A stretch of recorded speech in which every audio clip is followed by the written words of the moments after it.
right, welcome to Inside Independent Publishing with IBPA. I'm your host, Christopher Locke. I'm also the IBPA Director of Membership and Member Services. So real quick, a reminder, every year we have IBPA Publishing University. The conference is coming up in May. We hope you come. It's a great place to network with other publishers, as well as learn about all the new up-to-date things going on with publishing. May 15 through 17, publishinguniversity.org. Okay, let's do this episode now. Okay, the more independent publishers and their authors work together on their book marketing efforts, the better chance they have of selling more books. So one of the main focuses of independent publisher Wordeee is figuring out how to leverage the relationships that their authors already have to maximize the reach of their book marketing efforts. So today we have Wordeee CEO Marva and COO Patrice Samara joining IBPA Inside Independent Publishing to share interesting book marketing tactics that they employ with their authors, partnerships they've had with film and audiobook rights for their books, and so much more. So welcome, Marva and Patrice. How y'all doing? We're well, thank you. All right, so let's get the ball rolling. I want to give people some background on Wordeee. So can you all just talk about when did you start the business, and then what types of books do you generally publish? Marva, you want to start? Okay, sure. We started, Wordeee became a concept after I closed the Human Bookstore in Harlem, which was a very big African-American bookstore in Harlem that was sort of internationally known. And because I saw the writing on the wall, I thought the industry was going to change drastically.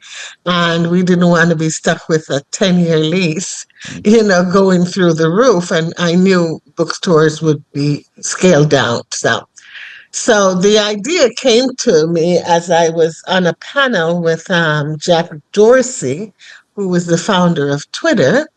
And I have a background of 25 years in technology. And then I had these 20 years in book publishing. And I'm thinking they need to marry each other. Technology and publishing, which was pretty analog at the time, could benefit from technology. And he simply said, go try it, figure it out, see if it works. So we conceptualized Wordeee in 2015. We launched Wordeee in 2017. Mm-hmm. And, we've been building and figuring out all of the angles ever since then. Very cool. And I'm assuming Jack gave you, $1 billion of the seed money to get going? I would have loved that. I really would have, but Wordeee is self-funded, and in part because we wanted to control the message, we wanted to control the ideas, we wanted to control the processes, and so on and so forth, though we are out looking for funding now, so we'll give him a call. Yeah, right? Yeah. Yeah, well, I wanted to ask, so, there's hybrid publishers, independent publishers, there's all kinds of different service providers, different business models. So which one do you fall under, and then what was the choice around that? Well, we looked at, obviously, every option. And back to Jack Dorsey, his encouragement was very important to us moving forward. We felt that was, an endorsement in we're on the right track. So we are a hybrid publisher. That very is cool. Wordeee. And then what types of services as part of the hybrid publishing do you all provide to authors that come to you that they cover some of those costs and you all help them out with those, and then, you all give them a higher royalty because of that? Yeah. They just send us their finished manuscript and we take it from there to everything. They don't have to worry about anything after that, from ISBN to cover design to printed books. When we say we're a hybrid publisher, we're not a hybrid publisher like the typical hybrid publisher, though. We do charge the authors for the services that we provide, but it's not, we charge you and you go away kind of thing. You've become a part of a whole family, and you're integrated into the Wordeee system from marketing all the way all the way through. So I want to be really clear about that. And we don't even feel that it's hybrid. We feel it's turning the funnel upside down, Mhm. and that an author who is really sure that they're a great author should invest in themselves no different from investing in becoming a medical doctor. And this is the way you get to market, or else you spend your life in a slush fund, waiting Mhm. on someone to discover you. If you believe in yourself, discover yourself. Okay. Fair. Christopher, we have a very stringent evaluation process. Yeah. So not every book gets accepted. And with our evaluation process, it is not a yes or no answer. It is really a full evaluation that authors have told us they really look at this as really a tabula rasa to be able to have them go forward with their book or revise it. So it's been very helpful. And for us also, it's helpful so we can really find the authors who are really committed to their own work and authors that fit in with our catalog. Yeah. Well, that's actually something I wanted to talk about. It's a great transition. So, something you all do really well is you work with your authors a lot and you try to figure out with them in your marketing campaigns their built-in network. And so that way you all can get the widest exposure. And you mentioned to me you have a questionnaire that they fill out. So I wanted to see what are some of the questions y'all ask on this questionnaire that then helps you decide how you're going to do a book marketing campaign that sometimes is a little outside the regular box. Right, right. Well, have you ever filled out a master's application to go to a university? I have a PhD. I have a master's. Okay, well, My it's team is- something like no, that. I've got none of that stuff. Sorry. Well, that's what everyone has told us. This is more detailed than than my master's application. Mhm. We go through really soup to nuts, literally from grade school, high school, relationships, fraternal organizations that they belong to, church, faith-based organizations. We dig very deep because people, of course, on the internet are connected through social media, but there are so many other ways that people have connections that they may not think about immediately. So when we get that basically the questionnaire, we analyze it and work along with them to hone down and also expand how they think they're going to do some of the marketing and us also. Interesting. Yeah, and I want to just add to that. It's not a one size fit all marketing thing. We don't do, hey, your book is coming out, let's get 2 weeks, get you in the New York Times, and then we will see you later. We believe that a book is a lifelong journey. I mean, I just read somewhere where a 2,000-year-old book just became a bestseller Mhm. because of the topics that we're dealing with now. We wanted to look at your book as a timekeeper, which is really what literature is all about. We're keeping time, we're keeping culture, we are, informing the rest of us who are not in the writing world.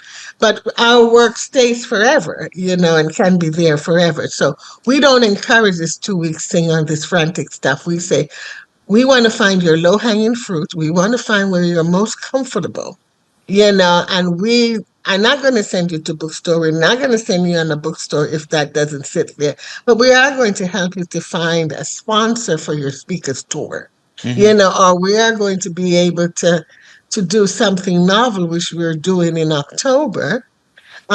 Is one of our authors is taking 27 of her super fans to the country of her birth. Her book was, she's Korean, half Korean, and she was adopted to America. And her book is a memoir about this. So now they're going to go live the book live in Korea for 14 days. I think that's truly novel. You know what I mean? But you can't know that unless you know your authors. A lot of our authors have become our friends, in so many ways because we're very interested in their success. Yeah, well, that's one of the things I was going to ask about was that tour. I remember you mentioning it to me. So for something like that, I mean, who are these people paying themselves? Like, how does that come Yeah. about? Yeah. Yes, absolutely. These are people who adored the book, loved the book, people who are fans of the Korean culture, people who, so it's a curated 14-day tour, not only to visit the places that are in the book, but to be there with the author. Hmm. And it's also a way for us to, to interface with publishers in Korea. We'll be meeting several publishers to get foreign rights possibilities. So, it was out, what, a couple of weeks and it was out. People were, the tour isn't until October. We've shut it down at the end of um, March. Hmm. It's because it was completely subscribed and so on and so forth. So I think people will be, this is a memory that they'll have forever. They're going to be talking about this, which means they're going to be talking about the book. Yeah. And so as part of that, are y'all doing some type of like article? Have you pitched to the media saying this is what's happening? And then you're gonna, whatever, share pictures with the media. How's that all working? Sure, sure. Well, this book is called Orchestration, and the author is Sandra Wyndham, Sandra Henderson Wyndham. Hmm. And we do a lot with the media. We have a newsletter, and our newsletter has feature articles about the authors, what they're doing, spotlight authors, and questions. So when this happens, we'll definitely put a lot of that in our newsletter. But of course, we do news releases to the media, not only for our books, but this program, which is called Jet Setters, and we like Jet Setters, it's called Booksetters. Mm-hmm. So we have that name. And I wanted to ask, this form that they're filling out, is this done before you all acquire the manuscript, or do the authors fill it out once you've decided, oh, we're going to take on this book, here's this form to fill out? After. Okay. The questionnaire you're speaking of, Yeah. we do that afterwards. So, once we review the book and accepted the book, and we intentionally have a cost for people to submit their book, which they get back if they publish with us, because that's a barrier to entry for many people.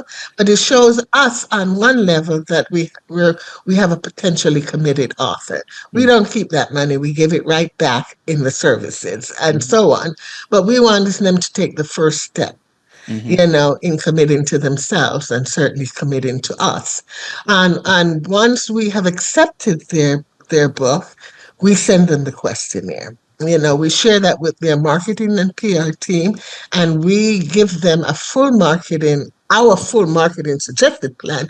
Though we don't implement all of those things, we give them a full suggestion of what we think based upon their questionnaire are good penetration plans for them. And we share that with any PR people that they hire, or if they're going to do this themselves, because we don't have the bandwidth, of course, to do a full-blown marketing plan, but our deep plans are very effective.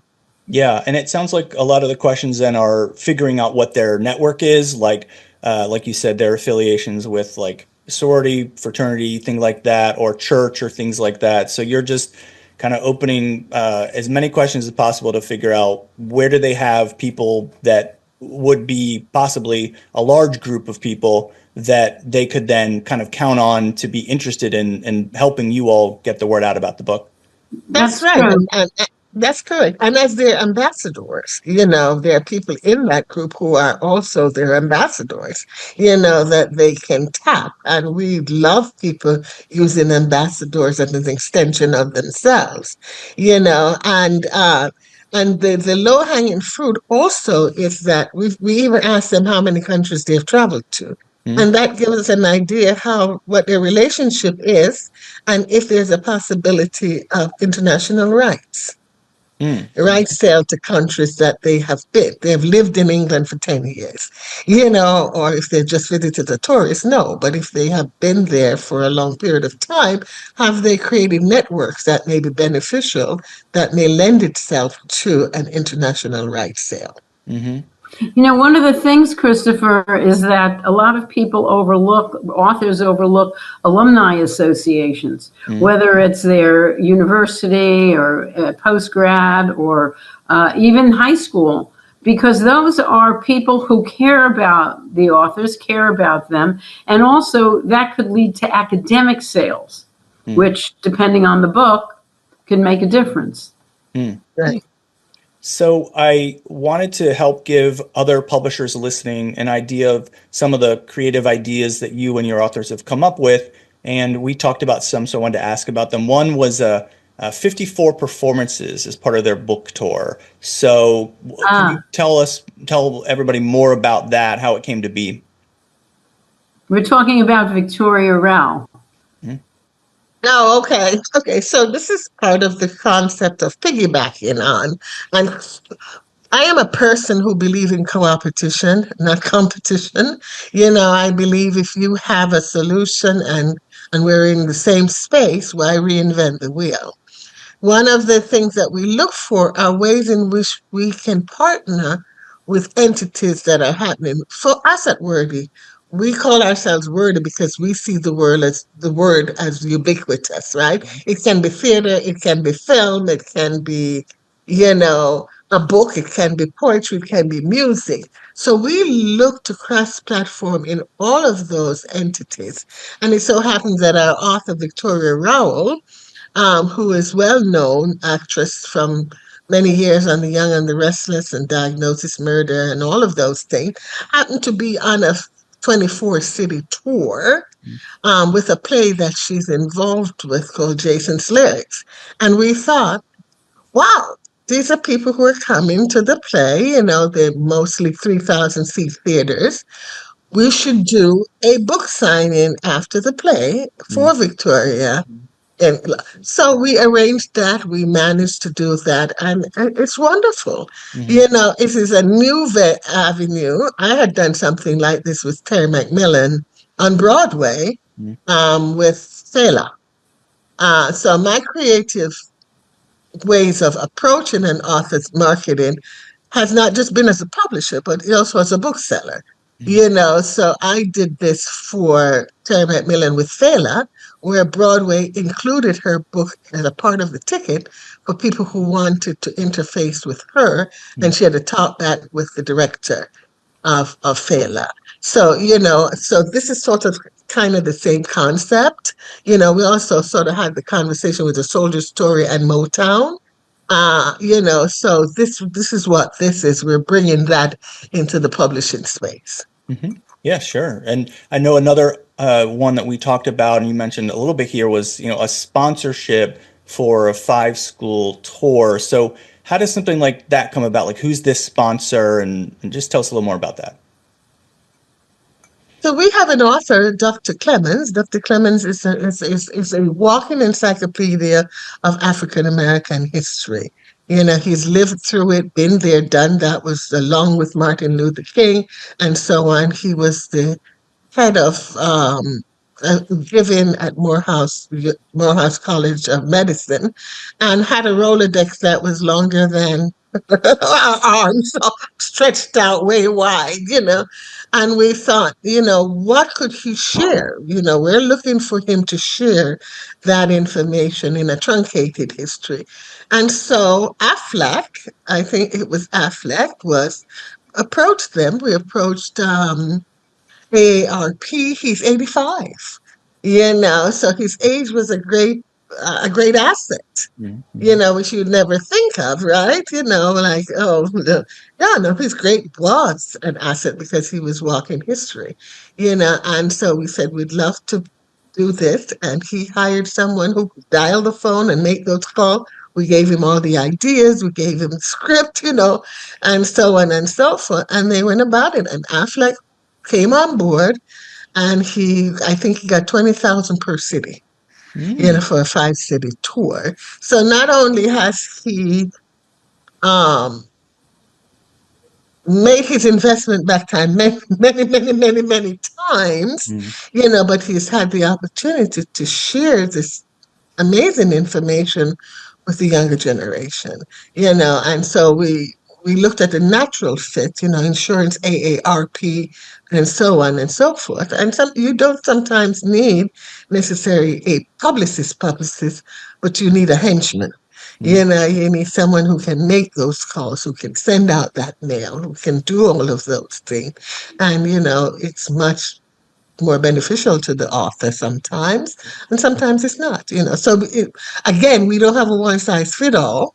That was perfect for him, but it wouldn't have been perfect for Victoria, who can get on national television, which she has done. In every city she's toured, she's been able to get on a national show. She's on Cameron Hall in a couple of days here, et cetera, et cetera, et cetera. But that's why we choose our authors well. We like what their platform said, but it's not the only thing. We have authors who don't even have social media. Yeah, and with the sponsorship, what was the requirement that the author was, had to do on behalf of the sponsor? So was there some type of signage at the book signings? Absolutely. Yeah, absolutely. Yeah, most schools have auditoriums, as you know, so you're not going to be worrying about space. They also have bookstores, but this one entailed that they bought a certain number of books and gave them away to the student. So part of their sponsorship was buying a couple hundred books per school to give away to the kids in the audience. Okay, that's great. Well, something that I have had a lot of indie publishers talk to me about is that they want their authors to be more involved, but they have some difficulty sometimes. The authors, it's not that they don't want to promote their books, but maybe they're really shy, or maybe they just like writing and they didn't realize how much effort was going to go in. So I just want to understand, it sounds like, I guess, as part of your vetting process, you're looking for people, you're like, they are going to have to be somebody who's going to put in the effort. But I guess one thing is, what types of questions are you asking to make sure that you're like, oh, this person's going to be doing stuff? Also, the next question is, how do you ensure that, they follow through, and what are tips for indie publishers to kind of get their authors to get out there more?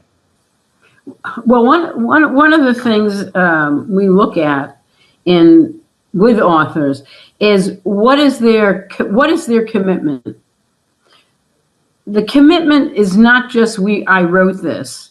And in the vetting process, and when we speak to them, we really do go through why did you write this book? Is it a calling card? Is it a memoir? Is it something you want to give to your family and others, or for posterity? Is it a business book? And we look at it. Is it a children's book? Why are you doing that? And also think about what their the end goals of the whole thing. So that is the first thing. Secondly, you can say, and Marva was talking about the process of what we give them after we have their questionnaire. So the saying, you can take a horse to water, but you can't make him drink, or her drink. The thing is that that commitment, and when we say we want authors to be invested in their own success, it's not only a monetary investment, it is a personal time investment. So what Marva mentioned with the gentleman who's Dr. Willie Clemens on his book when he went on the tour, his book is called This Is My Story, This Is My Song. He was working with an experienced assistant, to help him, because everyone knows, or if they don't know, they will learn. This is not a 1-week process, 2-week process, 3-month process. It is really a marathon. And we encourage people to have support systems, not necessarily a PR firm, and have an assistant working along with you. So I think it's the reality check that we give to our authors that helps them understand what the process is after the book is printed, and it's an ebook as well. Yeah. Christopher, one of the things we don't do, we're very open with our authors. Are you ready to roll up your sleeve? This is not a come sit down and get your book published and go on the beach thing. And furthermore, if you're telling me you want to be on the New York Times, I realize that you do not understand the process of publishing and what it takes. If you tell me that if this book helps one person, I'll be satisfied, then I'm going to bet on you. And so on. But if you come in with some pie in the sky idea, which publishing hasn't been forever, it means that you don't even understand the industry in which you're engaging, and therefore you won't be allowed to engage with us. We want authors who want to succeed. We want authors who are writing because it's what they do. This is their life. They would love to be able to stay home and become a full-time writer. Well, how do you do that? And every newsletter we send out, we educate our audience about the reality of publishing. So when someone says to us, but I can go to X, Y, and Z and I'm going to get $400,000 in advance, and so on and so forth, we said, yeah, you're not for us. You're not the right person for us, and you have to understand what the implication of that is that it's not an advance, it is a loan. So you need to understand you've got to pay that back before you see the penny in royalty, number one. But it also influences whether you can get another book deal if you didn't earn out, and so on. So we have several people on our platform who have been with traditional publishers, who have sold 50,000 books and they're still in the hole, waiting to pay back their advance. So we let authors know, these are your choices. We don't say come with us or go with them or whatever. Here are your 4 choices as an author. If you want to do this, this, and this, we're your better choice. If you want to have that, that, and that, they're your better choice. If you want to sit back on and eat pina colada, self-publish, and then you'll get you'll get the results of your own effort. I don't think people understand how difficult it is to self-publish. And I mean, so we give people metrics of really. Do you know how many people get on the New York Times per year? So we give our authors a big reality check. We tell them to play in their field, play with commitment, and we know that we've created something in our thing called a Wordeee Lounge, which is so they can be in touch with their authors. They can be in touch with their tribe at any time and any given time. And as you know, a great writer can't write a book a year. I mean, Chimamanda just came out after 10 years, with her next book, right? So, I mean, how do you keep in touch with your audience while you're away doing what you do?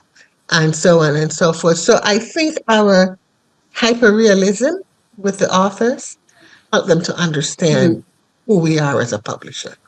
Well, I actually just wrote a book when we started this interview and it's done. But other people aren't as talented as that, and that's the way it goes, Okay, so I want to make sure that we talk about this because you all have partnerships with like a production company, a film production company. So talk to me about how did that come about where you have like a first look deal and, I'm assuming not all the books, of course, that you all publish are going to be a good fit for that. So just tell me a little bit about that.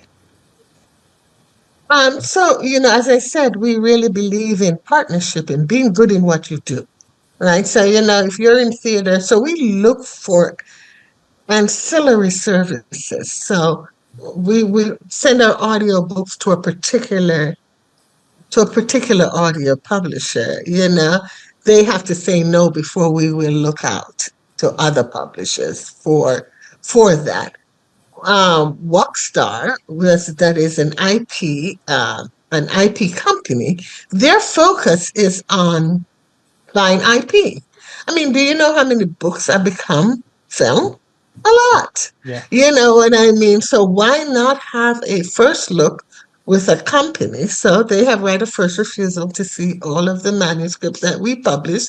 They have the right to pass, of course, on those manuscripts, but if they see something that falls within their sweet spot, they have the right of first refusal. We take that back to the author because in our contract, the author still retains their rights. If we take it back and they accept it, overrides that, and so on. And then we become a part of the deal. For example, with orchestration, which has been optioned for a movie, it's not your typical, 18 months, find this thing and then get out of it. We're very much involved as a publisher as part of that deal. And so on. So it's not just give the author $10,000, 18 months, you can't fund the movie.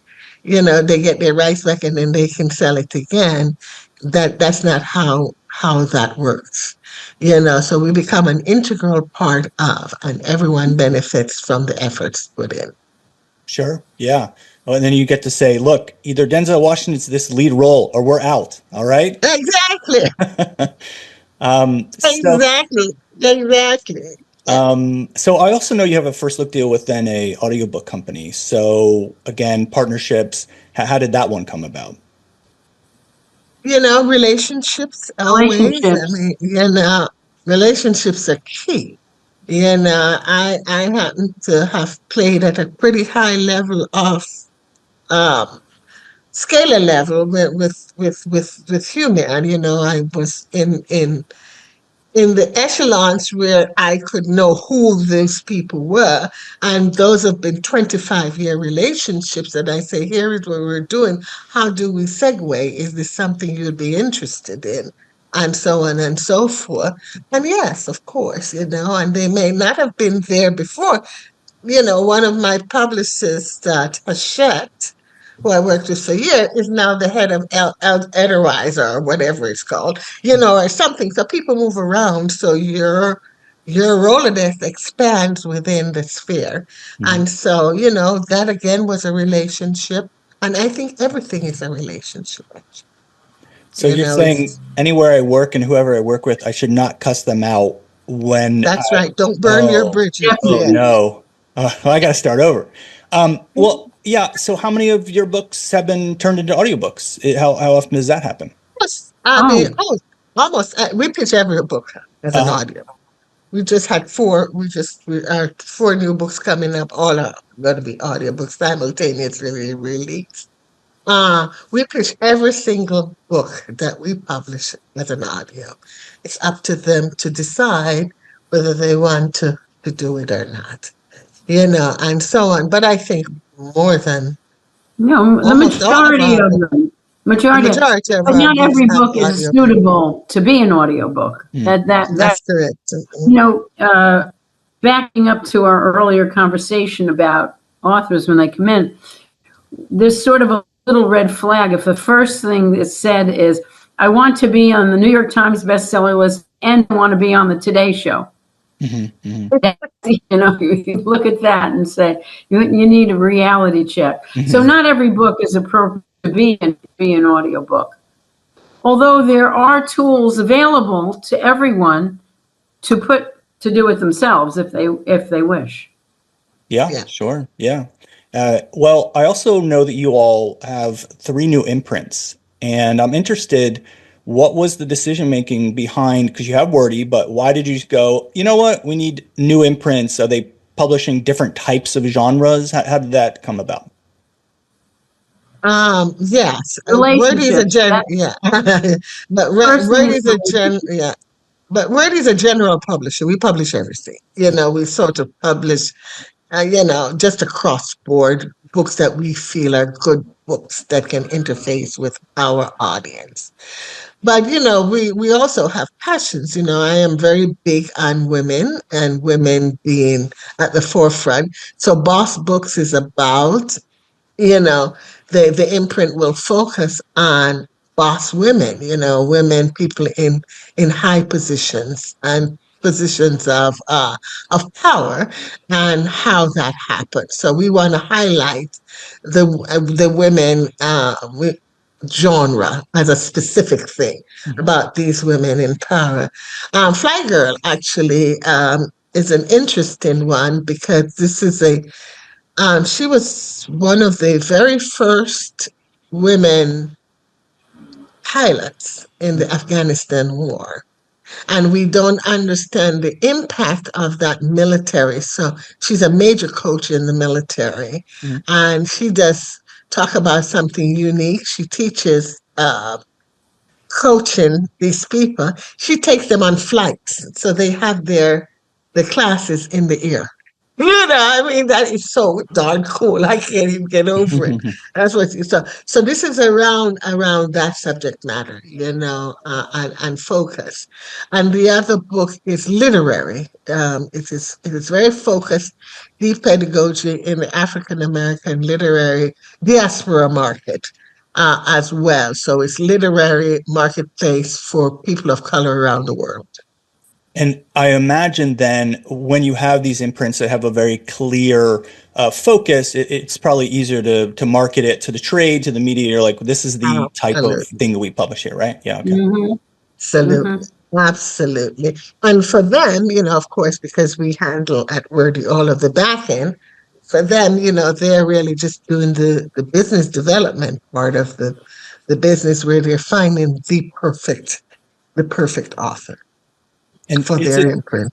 And for other publishers listening, how difficult is it to, like, you have your main publishing company, how difficult is it to create imprints under that in terms of like legally and all the different contracts? Was that difficult, or you kind of already had it understood? Not at all, because as I said, our platform is totally technology driven. You know what I mean? So, I mean, nothing happens in analog. You submit your manuscript online, it goes through a certain process online, you get paid royalty online. You can do all of these things yourself. It's like a self-serve platform that gives you all the information you need. So it really was just extending what Wordeee is. As a subset. It's just a subset of that. It's all technologically managed. So it was a very easy transition. Oh, okay, good. Well, time flew by. We're actually at time, but I will say I want to make sure you all have one last chance. Is there any other advice you want to give just generally about how you've worked with your authors, specifically with their book marketing, that has worked really well so that you have these strong relationships and they're engaged in the process of the book marketing? I would say on our part, we are engaged with our authors. It's not like we walk away. That's one thing that we pride ourselves on, but it's something that others have told us when they've either worked with other publishers, other kinds of publishers. They sort of see somebody once and then that's it. And then we believe in long-term relationships. We believe in supporting, and we believe in networking. And that is for the long haul. It is not something that just lasts a very short period of time. That's right. And we have a roster of people that we've vetted that we know are good. So if you come to us and you say, I believe, if we say to you, we believe social media is the most effective way for you to build on this. You're a first-time author, you have a topical subject, doing something like a lead magnet social media campaign would probably, then we have someone to recommend. So we have someone in the publicity space. If this is just something you're a CEO, you run your company daily, you don't have time to market, you hire a PR firm. You know what I mean? Or something. Or if you're a housewife and you're, blah, blah, blah, cooking every day, show your audience what you're cooking. Involve them in your day-to-day content, and you'll be skyrocketing. You now find that you have 12 million people watching you cook, and you have a built-in audience for your book and your next book. So, we have really, really worked with our authors to say, do something different. Don't listen to everything you see on social media. pick one thing and focus. If podcast is going to be what you do this month, then only do podcast, and podcasts are rising in popularity, so you really ought to do that. If you're a first time author, understand that you're not going to get on the Today Show. Understand that that's not, but how can you create something that appears to be? You can use your Wordy Lounge to connect with your audience. Mm-hmm. Right. And you become your own star in your own show. And people should think outside the box. That's No box really, at all. They shouldn't even have a that's box right. around. That's exactly right. Let's break all the boxes. We're done. I love it. Done. Okay, great. Done. I'm gonna start doing videos of me cooking. I don't know what the format is yet, but you all inspired me, so I'm just gonna do it. Awesome. Well, I really appreciate all of this expertise, and I also love that you all work so well with your authors, and that it's a focus of what you do. That because I'm actually on the side of I'm an author publisher, but as a writer, having someone who's a champion of your work and helping you through the process, it makes you feel more comfortable and taken care of. So thanks on behalf of the authors out there. Thanks for doing that. I want to make sure that people out there check out y'all's website. It's Wordeee, and Wordeee is Wordeee. Okay, so it's 3 E's, and you can go to their website and learn why. So I really appreciate all your feedback. I also want to make sure everybody listening, takes advantage of IBPA membership. Thank you all to being members. You've been members for a long time. It's ibpa-online.org. Lots of amazing benefits to it. And also we have, again, IBPA Publishing University Conference coming up. It's going to be in St. Paul/Minneapolis, Minnesota, May 15th through 17th. And please listen to this podcast, subscribe. It is the last Thursday of every month that it downloads. And again, both of y'all, Marva, Patrice, thank you so much. And congrats on all your success and continued success. And we appreciate IBPA. Thank you very much. Yes, indeed. Thank you. Thank That's a you. good place to stop. That's great. Thank you, everyone, for listening.